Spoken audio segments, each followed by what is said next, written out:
What's up, everybody? Let's make some creamy garlic Parmesan chicken.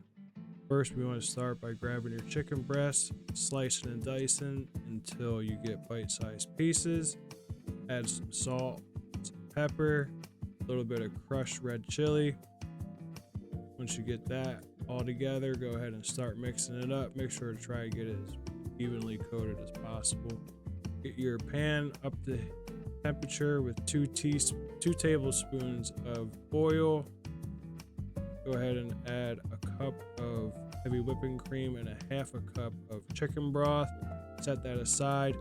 When your chicken is fully cooked and brown, just like this, go ahead and take it out and set it aside. Grab 4 cloves of garlic, mince them up. Go ahead and add them to the pot. Add your heavy cream and chicken broth and a 1/4 cup of white wine. Go ahead and give that a stir. Once that's simmering, go ahead and add a cup of Parmesan cheese and a tablespoon of Italian seasoning. Give that a good mix up. Once that's nice and combined and the cheese starts melting and it starts getting a little thicker, go ahead and add your baby spinach. Your baby spinach should take about a minute or 2 to wilt down. Should look like this by the time it's ready to serve.